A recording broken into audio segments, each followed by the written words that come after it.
Bien-aimé, sois béni au nom du Seigneur Jésus-Christ. C'est le frère Pierre.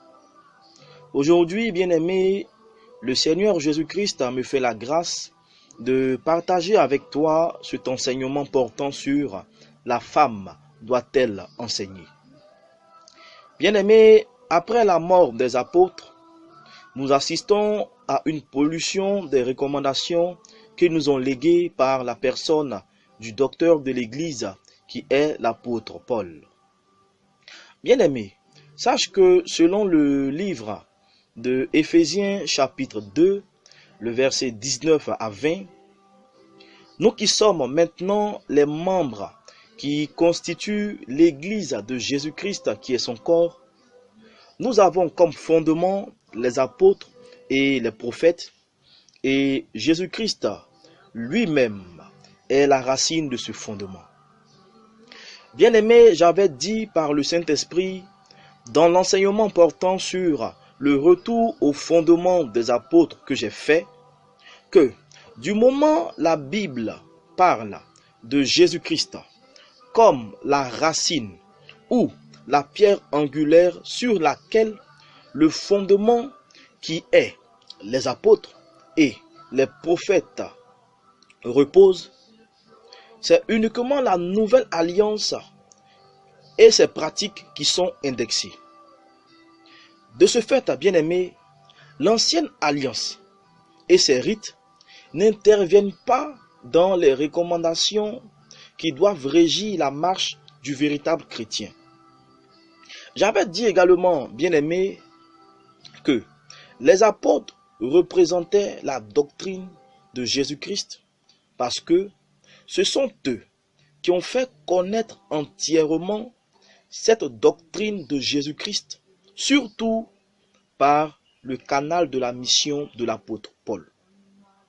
Les prophètes, contrairement à ce que les gens pensent aujourd'hui quand on dit prophète, sache que, bien-aimé, les prophètes ne représentent pas l'ancienne alliance dans ce cas.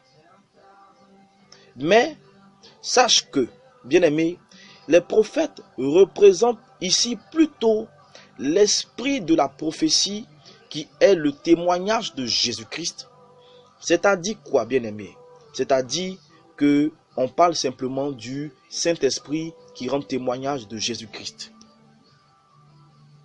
Bien-aimé, c'est la communion avec le Saint-Esprit qui a permis aux apôtres de comprendre et d'enseigner les recommandations de la saine doctrine de Jésus-Christ.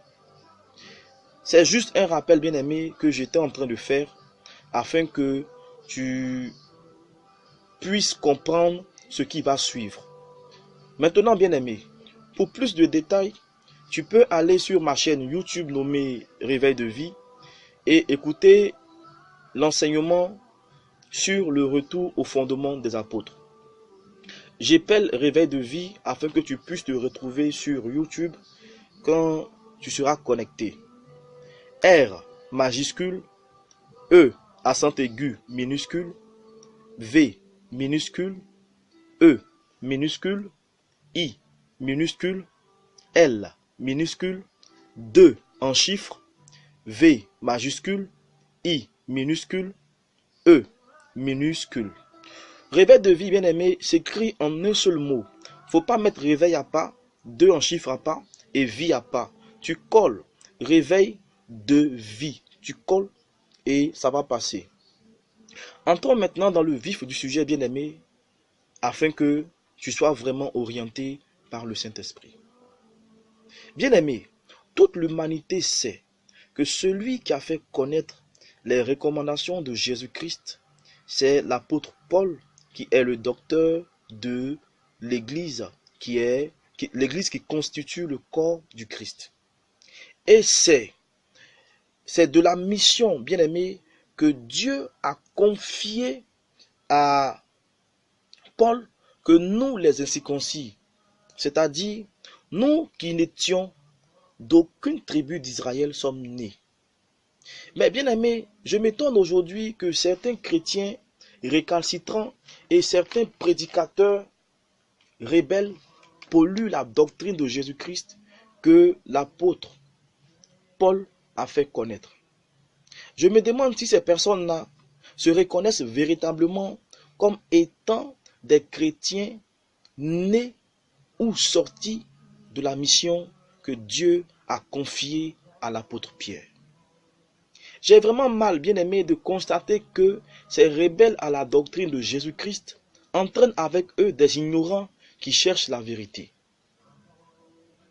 En Galates 1, le verset 7 à 9, bien aimé, l'apôtre Paul dit que si un ange du ciel vient annoncer un évangile contraire à celui que les apôtres ont prêché, qu'il soit maudit, que cet ange-là soit maudit. Aussi, bien aimé, il dit que si un individu prêche une doctrine contraire à celle que les apôtres ont transmise par le Saint-Esprit au travers de la mission de l'apôtre Paul, que cet individu-là soit maudit. Bien aimé, je me demande si tu sers Dieu ou bien c'est Dieu qui te sert. Ne te sers pas du nom de Dieu, bien-aimé, pour polluer la saine doctrine de Jésus-Christ. Et ne l'oublie jamais, bien-aimé, le Saint-Esprit ne contredit pas la doctrine de Jésus-Christ. Au contraire, il rend témoignage avec puissance de cette doctrine. C'est ce que dit le livre de Jean, chapitre 16, le verset 16 à 16. J'espère que tu comprends, bien-aimé. Entrons maintenant dans le vif du sujet, bien-aimé, afin que tu sois encore orienté. Cherchons à savoir, bien-aimé, c'est qui une femme et c'est quoi enseigner. Certaines personnes, bien-aimées, diront que la femme est le sexe opposé de l'homme. Mais bien-aimé, sache que lorsque nous sommes en train de parler des affaires du Seigneur Jésus-Christ, nous ne parlons plus par définition, mais nous parlons par révélation en consultant le Saint-Esprit et en employant un langage spirituel pour les choses spirituelles. C'est ce que dit le livre de 1 Corinthiens, chapitre 2, le verset 13 à 14. Retiens, bien-aimé, que la femme signifie aide, car elle est dans sa constitution un être soumis. Voici, bien-aimé, la véritable signification de la femme que Dieu a fait sortir de la côte de l'homme. Mais, bien-aimé, c'est avec la corruption de la véritable nature de la femme par Satan qu'on assiste aujourd'hui à la métamorphose de la femme en un être sadique, insoumis et révolté. Maintenant, bien-aimé, sache qu'enseigner signifie faire part des recommandations du Seigneur Jésus-Christ à un individu. Bien-aimé, retiens qu'enseigner a la même signification spirituelle que prophétiser, exhorter, édifier, instruire. Maintenant, dans l'enseignement, bien-aimé, il faut que tu saches et que tu retiennes qu'il existe deux types d'enseignement. Il y a l'enseignement autoritaire qui se manifeste par un ministère d'autorité et c'est uniquement l'homme qui a part à cette responsabilité parce qu'il est à l'image de Dieu. C'est ce que dit Genèse chapitre 1, le verset 26. Il y a l'enseignement soumissionnaire qui se manifeste par un ministère d'aide. C'est la femme qui a part à cette responsabilité parce qu'elle est sortie de l'homme, donc elle est à l'image de l'homme et non, c'est l'homme qui est à l'image de la femme. Aussi, bien aimé, il y a certains cas où Dieu n'a pas appelé un individu à avoir part aux 5 ministères d'autorité que sont le ministère d'apôtre, le ministère de docteur, le ministère d'évangéliste, le ministère de pasteur, le ministère de prophète. En ce moment, bien aimé, cet homme qui n'a pas part à l'un de ces 5 ministères d'autorité va exercer un ministère soumissionnaire en venant en aide grâce aux dons spirituels que Dieu lui a transmis à l'individu que Dieu a appelé à l'un des ministères d'autorité. J'espère que tu comprends, bien-aimé. Selon le livre bien-aimé de 1 Corinthiens, chapitre 11, le verset 3, Dieu est le chef de Christ, Christ est le chef de l'homme et l'homme est le chef de la femme. Bien-aimé, sache que Dieu respecte la hiérarchie que lui-même il a établie. Donc, ne change pas cette hiérarchie qu'il a établie en te laissant séduire par le diable. Parce que depuis un certain moment, bien-aimé, le diable prône une doctrine d'émancipation et veut mettre les hommes et les femmes sur le même pied d'égalité. Nombreux sont les chrétiens et certains prédicateurs qui se sont laissés séduire par cette doctrine de démon et ils se chargent, bien-aimés, de propager cette doctrine que Satan lui-même a instaurée. Bien-aimé, on t'a dit que Dieu n'est pas intelligent ou qu'il n'aime pas la femme, c'est pourquoi il a dit que l'homme est le chef de la femme. Les gens du monde sont en train de faire leurs bêtises, bien-aimés, étant influencés par Satan. Et toi, celui qui est dans le monde, mais qui n'est pas du monde, tu les suis aveuglement. Ne sais-tu pas, bien-aimé, que le monde entier est sous la puissance du malin? C'est ce que dit 1 Jean chapitre 5, le verset 19. Et puis tu te comportes, bien-aimé, comme les gens du monde. Ne sais-tu pas, bien-aimé, que celui qui veut être ami du monde se fait ennemi de Dieu? C'est ce que dit Jacques chapitre 4, le verset 4. Alors, bien-aimé, je t'en supplie, ressaisis-toi. La femme, bien-aimée, ayant pour chef l'homme, doit vivre dans une entière soumission en restant à son poste qui est d'occuper le ministère d'aide qu'elle doit exercer coûte que coûte, quels que soient les mystères et les dons spirituels que Dieu lui a transmis.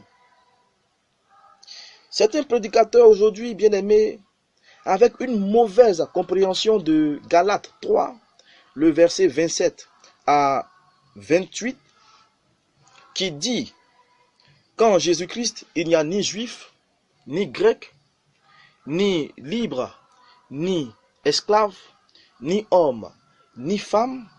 Ces prédicateurs se basent sur ce chapitre de Galates 3, le verset 27 à 28, et ils disent que comme Paul a dit cela, c'est que la femme peut exercer un ministère d'autorité au même titre que l'homme.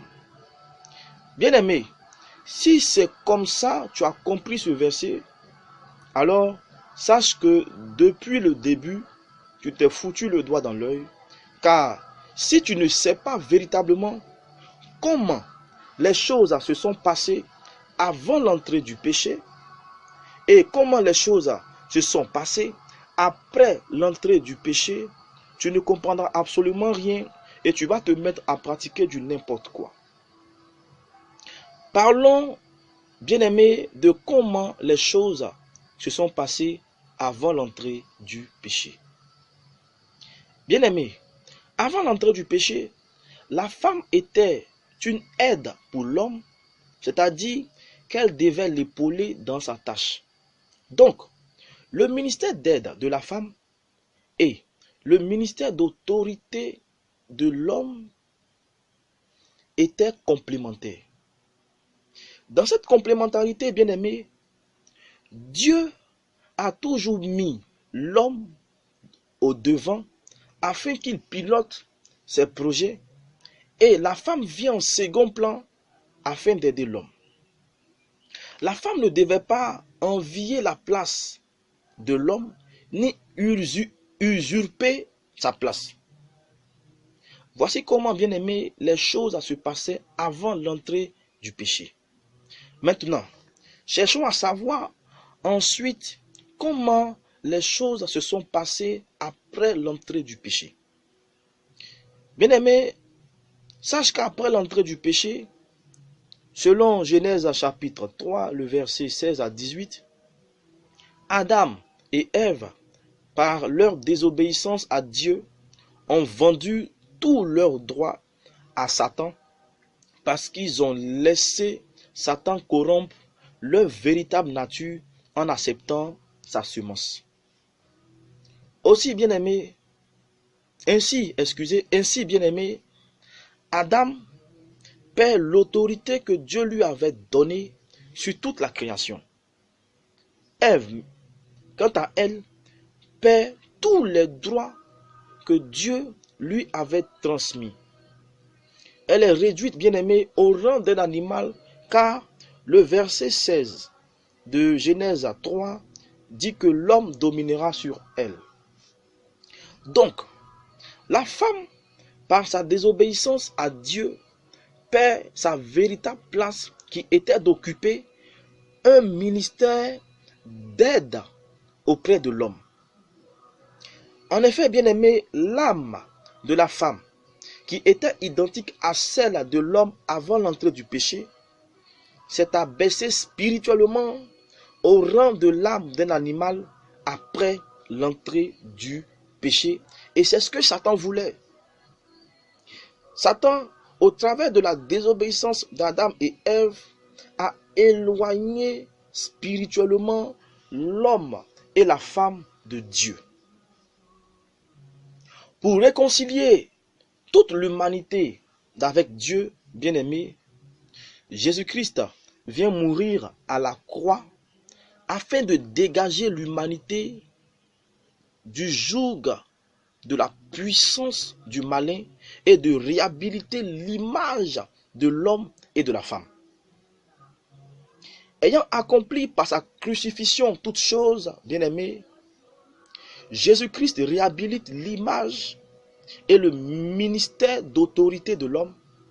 Aussi, il va réhabiliter l'image et le ministère soumissionnaire, c'est-à-dire le ministère d'aide de la femme. L'âme de la femme bien-aimée quitte ensuite au rang de celle d'un animal et revient à sa place initiale. C'est-à-dire quoi, bien-aimé? C'est-à-dire que l'âme de la femme redevient spirituellement identique à celle de l'âme de l'homme à cause de ce que le sang de Jésus-Christ est venu rétablir toutes choses en esprit et dans la chair. Bien-aimé, sache qu'il n'y a pas de différence entre l'âme de l'homme et l'âme de la femme, car une âme n'a pas de sexe. C'est-à-dire quoi? C'est-à-dire que spirituellement, l'âme de la femme est identique à celle de l'homme. Il n'y a pas à dire qu'il y a une âme masculine à part qui appartient à la femme et il y a une âme. Non, excusez, c'est pas à dire qu'il y a une âme masculine à part qui appartient à l'homme et une âme féminine à part qui appartient à la femme, mais l'homme et la femme ont la même âme qui n'a pas de sexe. J'espère, bien-aimé, que tu comprends encore cette partie. Cependant, bien-aimé, pour mener à bien son œuvre sur cette terre, Dieu a voulu mettre une âme au service d'une autre. C'est-à-dire quoi? La femme, en tant qu'une âme vivante, exerçant un ministère d'aide, et l'homme, en tant qu'une âme vivante, exerçant un ministère d'autorité. Retiens que, bien-aimé, quand l'homme et la femme vont rejoindre Dieu dans son sanctuaire céleste après la mort, il n'y aura ni homme ni femme, car en ce moment, la véritable nature de l'âme sera manifestée comme la véritable nature de Jésus-Christ s'est manifestée après sa mort. J'espère que tu comprends maintenant, bien-aimé, avec tous ces détails, que j'ai données par le Saint-Esprit concernant l'explication plus approfondie de Galates 3, le verset 27 à 28. Pour le moment, bien-aimés, comme nous sommes sur la terre, donc parlons de comment Dieu a organisé les choses sur cette terre pour que son œuvre se fasse. Selon 1 Corinthiens chapitre 14, le verset 34 à 35, bien-aimés, l'apôtre Paul, qui est le docteur de l'Église, dit que les femmes doivent se taire dans les assemblées. Si elles veulent s'instruire de quelque chose, elles doivent consulter leur mari à la maison. Bien-aimés, pour mieux comprendre cette recommandation de l'apôtre Paul, qui est le docteur de l'Église, on doit chercher à savoir quelle est la raison pour laquelle il a dit cela.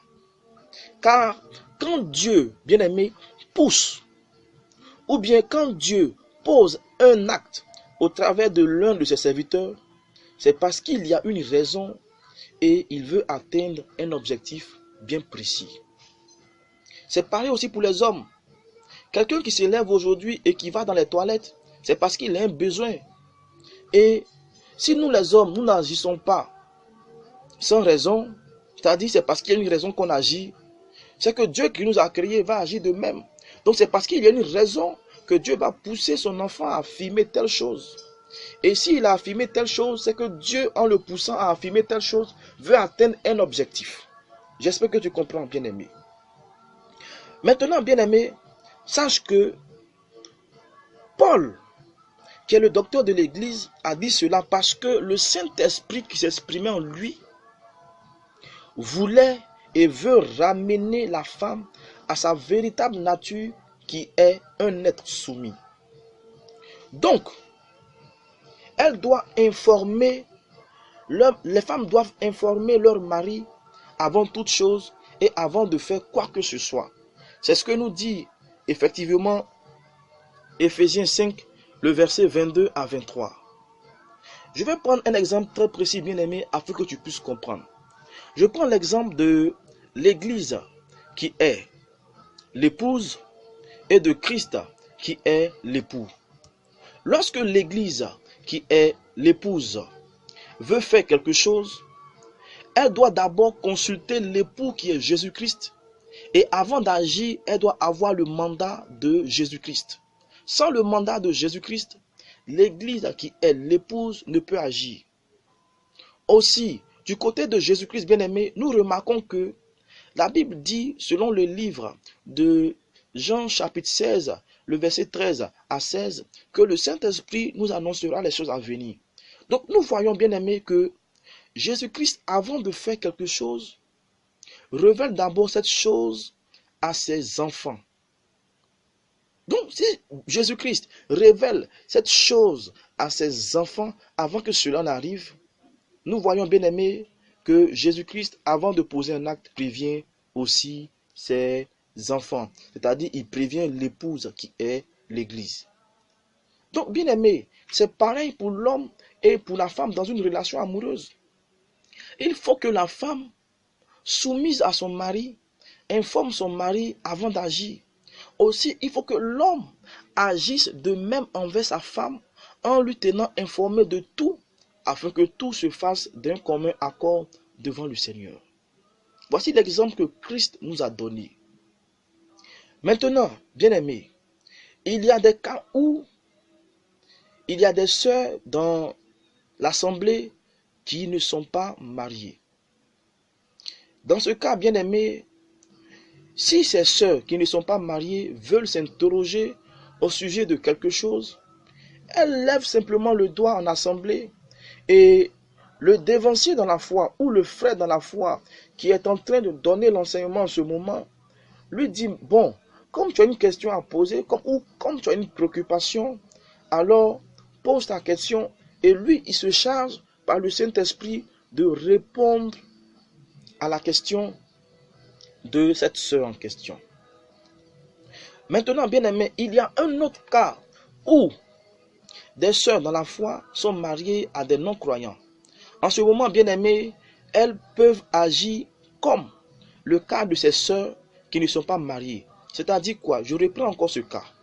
Elles peuvent faire part de leurs préoccupations au dévancier ou au frère dans la foi qui est en train de donner l'enseignement et ensuite lui se charge de répondre à leurs questions. Pourquoi? Parce qu'il arrive souvent où le mari non croyant n'est pas dans la même assemblée que sa femme. Ou même le mari non croyant, lui, il est peut-être musulman et la femme en ce moment, elle est chrétienne. Cela ne doit pas empêcher, bien-aimé, la femme de respecter son mari. Quoique ton mari soit un non-croyant, bien-aimé, cela ne veut pas dire que tu ne dois pas le respecter. Cela ne veut pas dire que tu ne dois pas lui obéir. Au contraire, bien-aimé, tu dois obéir à ton mari comme au Seigneur. Parce que en ayant un bon comportement, en rendant témoignage véritablement par ton comportement de la nature de Jésus-Christ qui demeure en toi, ton mari va voir que ce Dieu que tu pries n'est pas un Dieu qui vous enseigne le manque de sanctification. Il va voir que le Dieu que tu pries n'est pas un Dieu impur. Il va voir que le Dieu que tu pries n'est pas un Dieu désordonné. Mais il verra que le Dieu que tu pries est un Dieu saint qui te conduit dans la sainteté en ayant une bonne conduite. Et en ce moment, ton mari verra, voyant ce témoignage vivant, va rendre témoignage que ton Dieu, il est vivant. Il ne faudrait pas, bien-aimé, que tu te comportes mal et puis ton comportement sera un moyen par lequel ton mari va blasphémer le nom de Dieu.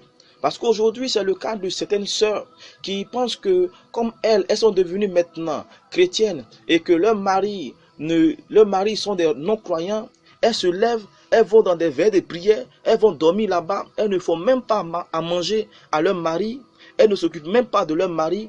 Et demain, quand ces derniers mettent leur bagage dehors, elles se disent qu'elles sont en train d'être persécutées par les maris. Bien aimé, il ne faudrait pas dire qu'en ce moment c'est Dieu qui est en train de te persécuter ou c'est Dieu qui est en train de te tenter.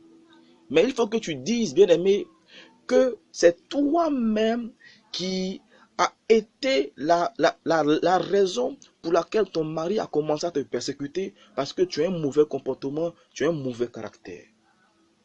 J'espère, bien aimé, que tu comprends. Contrairement, bien aimé, à ce que certains chrétiens et certains prédicateurs affirment, sache que cette recommandation de l'apôtre Paul ne concerne pas uniquement les habitants de Corinthe, mais sache qu'elle concerne tous les chrétiens qui sont les membres du corps du Christ.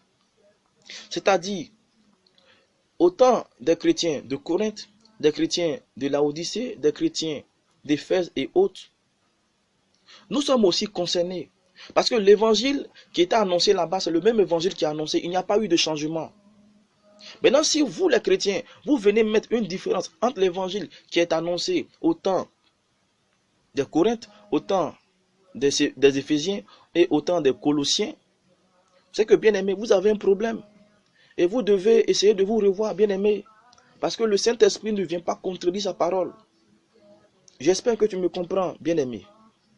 De ce fait, bien aimé, tous les prédicateurs qui acceptent que des femmes abandonnent leur poste véritable, qui est celui du ministère soumissionnaire ou celui du ministère d'aide, afin qu'elles exercent un ministère d'autorité en tant que pasteur, docteur, évangéliste et autres, sont sur un mauvais chemin car ils sont en train de contredire la doctrine de Jésus-Christ. Donc, bien-aimé, il faut faire vraiment attention car le chemin que tu as emprunté est un mauvais chemin.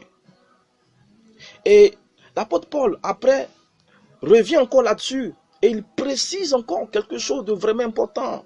Paul dit, bien-aimé, que si tu crois être prophète, c'est-à-dire, si tu penses avoir l'esprit de la prophétie, qui est le témoignage de Jésus-Christ, dont parle le livre de Apocalypse 19, le verset 10, il faut que tu saches Et il faut que tu témoignes que cette recommandation qu'il a faite au sujet de la femme ne doit pas exercer un ministère d'autorité en tant que pasteur, apôtre, évangéliste et autres, est un commandement qui vient du Seigneur Jésus-Christ lui-même. C'est ce que dit 1 Corinthiens chapitre 14, le verset 36 à 37. Bien-aimé, j'espère que tu comprends. Le Saint-Esprit ne va jamais venir se contredire.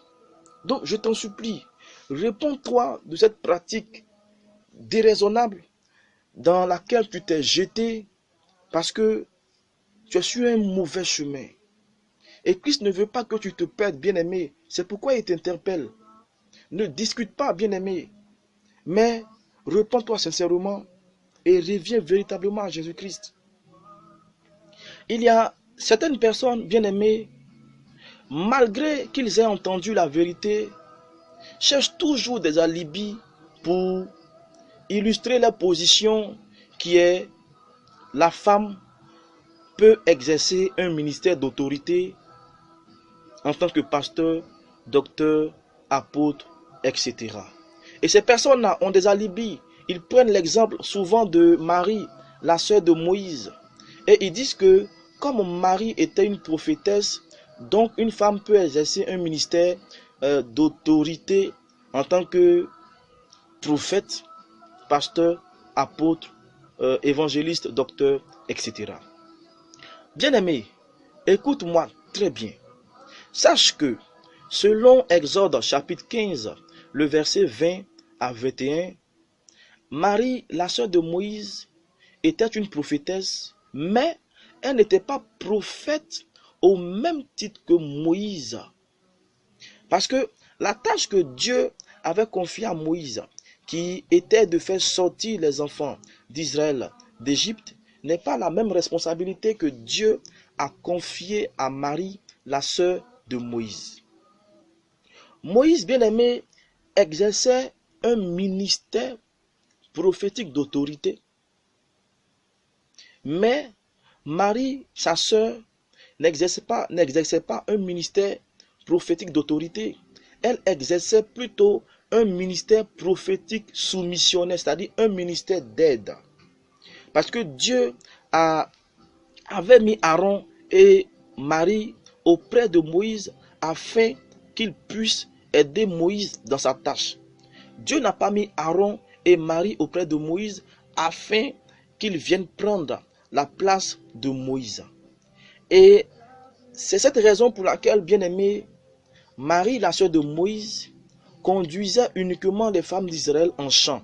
C'est ce que dit le même Exode, chapitre 15, le verset 20 à 21. Bien-aimé, le jour Aaron et Marie ont murmuré contre Moïse en enviant sa place, Dieu a sévèrement châtié Marie qu'Aaron. C'est pas parce que Dieu il est injuste qu'il a châtié sévèrement Marie et il a châtié un peu Aaron. Mais c'est parce que Aaron, lui, c'est un homme. Donc il pouvait envier la place de Marie. Non, il pouvait envier la place de Moïse, même si cela était mauvais. Mais quant à Marie, elle, c'est une femme.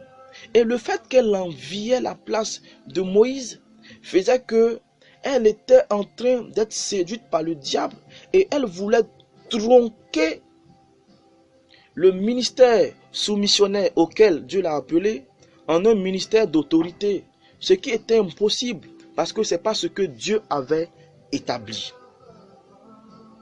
C'est ce que dit le livre de Nombre chapitre 12, le verset 1 au verset 15. Il y a d'autres chrétiens et prédicateurs qui, pour continuer d'illustrer la position qui est la femme peut exercer un ministère d'autorité en tant que pasteur, apôtre et autres, ils prennent l'exemple de Déborah, la prophétesse. Et ils disent que comme Déborah était prophétesse, donc les femmes aussi peuvent exercer un ministère d'autorité en tant que prophète, pasteur, apôtre, etc. Bien-aimé, écoute-moi très bien. Parce que tu n'as pas compris, bien-aimé, tu vas encore pratiquer autre chose. Donc, écoute très bien et tu verras que, bien-aimé, le Saint-Esprit suit une logique précise et il ne se contredit pas. Bien-aimé, sache que les juges existaient en Israël quand il n'y avait pas de roi en Israël. C'est quand il y a eu les juges, quand les juges, on ne parlait plus de juges en Israël, qu'ils ont commencé à parler de rois. Et bien aimé, après la mort de Josué, les enfants d'Israël se mirent à adorer des dieux étrangers, c'est-à-dire les Baals. Les enfants d'Israël, bien aimés, tombaient dans l'idolâtrie qui était et qui est toujours une chose détestable à Dieu.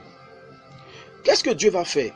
Dieu, pour les punir, afin de les ramener à lui véritablement, va prendre les Babyloniens, les Philistins, et il va les inciter à venir combattre les enfants d'Israël.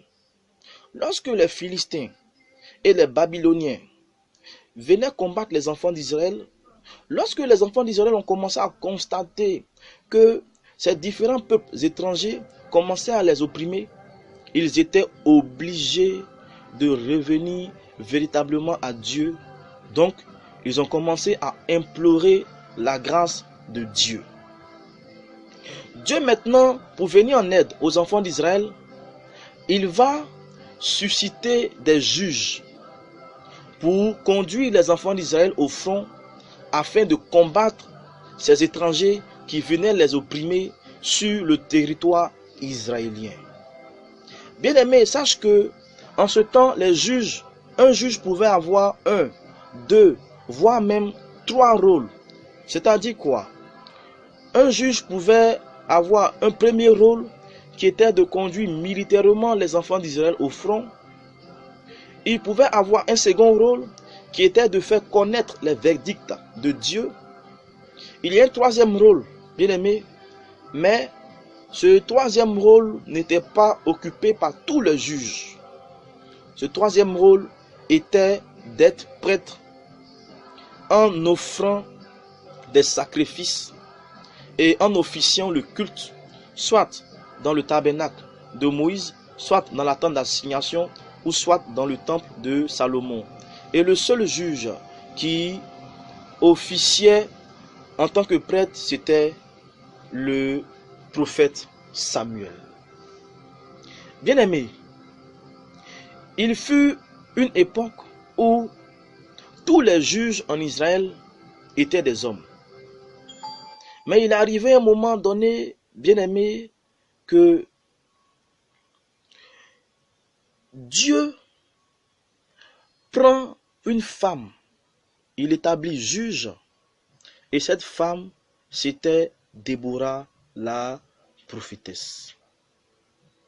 Bien-aimé, retiens que Déborah, la prophétesse, en ce moment, n'était pas la seule juge sur Israël. Il y avait aussi un autre juge qui était là et qui avait pour rôle de conduire militairement les enfants d'Israël au front. Et ce juge qui occupait ce premier rôle, qui était de conduire militairement les enfants d'Israël au front, c'était Barak. Déborah, la prophétesse, elle était chargée simplement de faire part des verdicts, c'est-à-dire elle occupait le second rôle, qui était de transmettre les recommandations du Seigneur au roi au juge Barak. Nous voyons, bien aimé, que Déborah n'exerce pas ici un ministère d'autorité en tant que prophétesse. Elle exerçait juste un ministère d'aide en tant que prophétesse parce que Dieu l'a mise là afin qu'elle puisse aider Barak dans sa tâche. J'espère que tu comprends, bien-aimé. Donc, bien-aimé, si tu as compris cette partie, alors il faut retenir que le cas de Marie, la sœur de Moïse, et le cas de Déborah, la prophétesse, ce sont des cas où ces femmes en question exerçaient juste un ministère d'aide. en tant que prophétesse. Elle n'était pas là pour prendre la place de ceux qui occupaient les ministères d'autorité. J'espère que tu comprends. Donc l'alibi, bien aimé, que ces différents serviteurs de Dieu utilisent pour se justifier ne tient pas. Nous venons de le voir au travers de la parole. Donc bien aimé, je t'en supplie, je t'interpelle par le Saint-Esprit, reviens à la raison. Car nous devons nous conformer à la parole. Je continue, bien aimé. Il arrive, bien aimé, que certains chrétiens et prédicateurs encore, quand ils voient que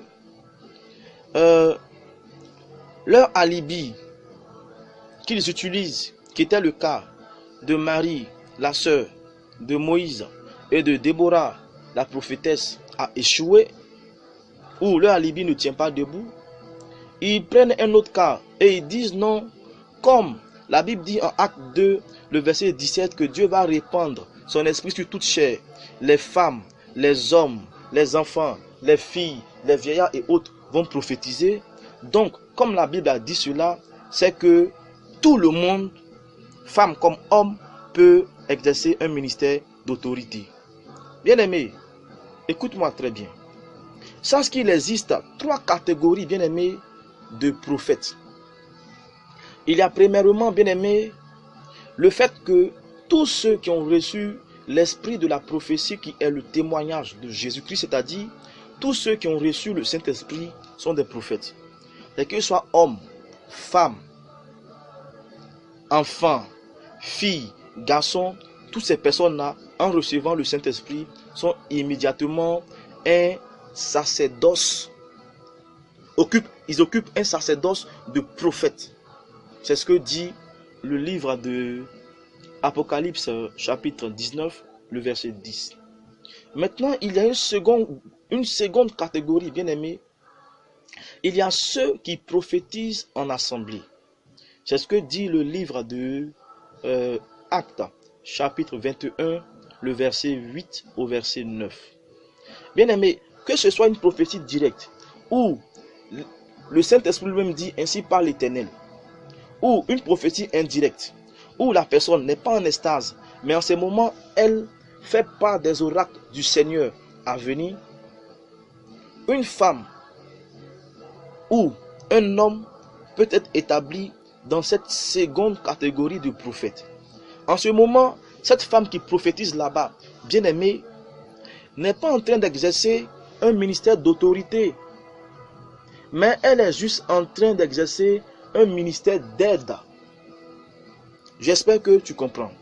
Il y a une troisième catégorie, bien aimée, et cette troisième catégorie, bien aimée, concerne ceux que Dieu appelle à exercer un ministère prophétique d'autorité.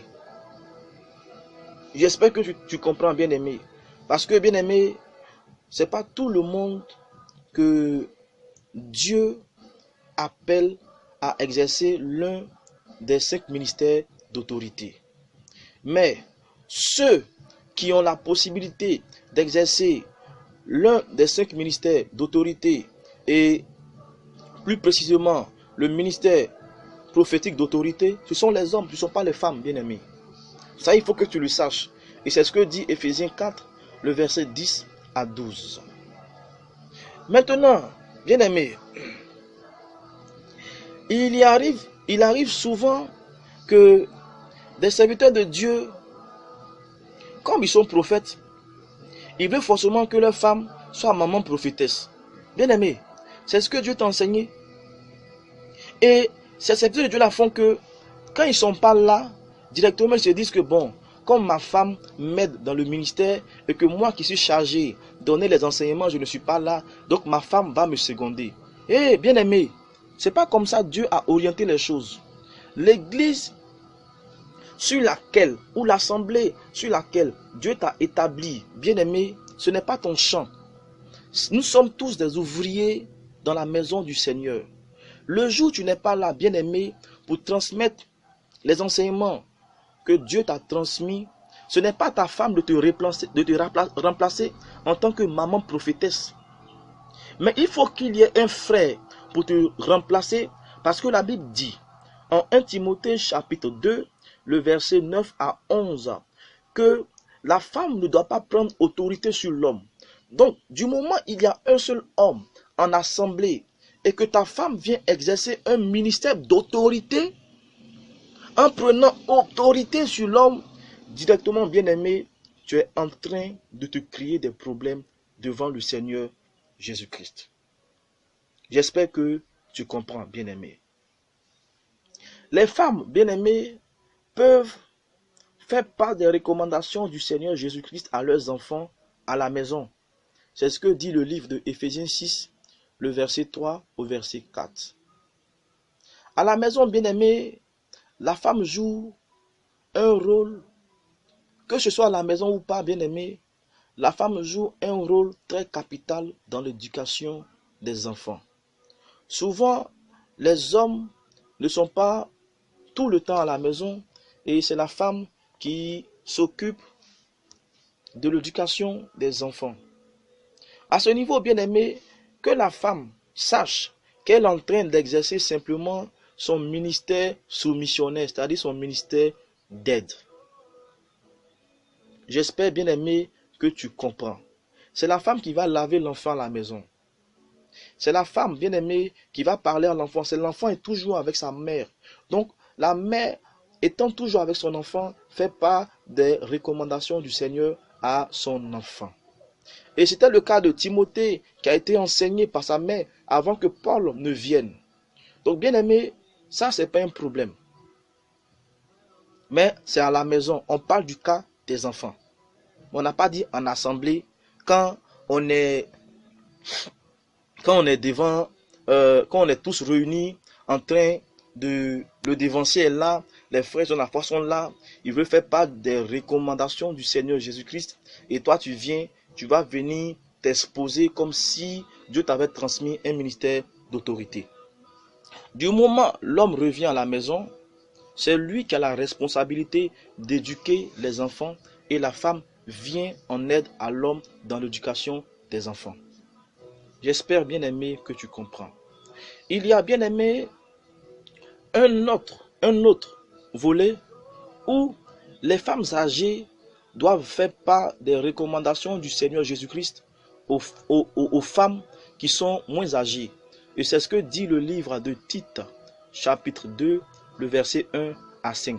C'est-à-dire quoi? Lorsque les femmes sont réunies entre elles, il n'y a pas de problème. En ce moment, il n'y a pas un seul homme parmi elles. Donc, elles peuvent faire part en toute liberté des recommandations du Seigneur parce qu'elles sont entre elles femmes. Mais du moment où il y a un seul homme parmi elles, elles doivent se taire parce qu'il y a l'autorité. Bien aimé, et c'est logique parce que nous qui avons fait les bancs, c'est-à-dire quoi? Nous qui avons eu la possibilité, bien aimé, de fréquenter, nous savons tous que on nous a enseigné à l'école que même s'il y a 1000 femmes et qu'il y a un seul homme parmi ces 1000 femmes-là, on ne dit pas elle, on dit il, parce qu'il y a un seul homme parmi ces 1000 femmes. Bien aimé, si la nature elle-même nous enseigne à l'école que parmi 1000 femmes, s'il y a un seul homme, on ne dit pas elle et qu'on dit il, pourquoi est-ce que vous allez venir changer les choses dans la maison de Dieu? J'espère, bien aimé, que tu comprends.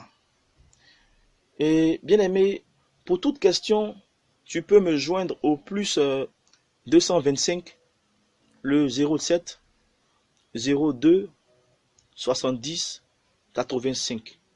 Que les grâces infinies de notre Seigneur Jésus-Christ se révèlent encore plus dans ta vie et que ces grâces surabondent véritablement dans ta vie. Au revoir, bien-aimé. Bien-aimé, sois béni au nom du Seigneur Jésus-Christ. C'est le frère Pierre. Aujourd'hui, bien-aimé, le Seigneur Jésus-Christ me fait la grâce de partager avec toi cet enseignement portant sur la femme doit-elle enseigner.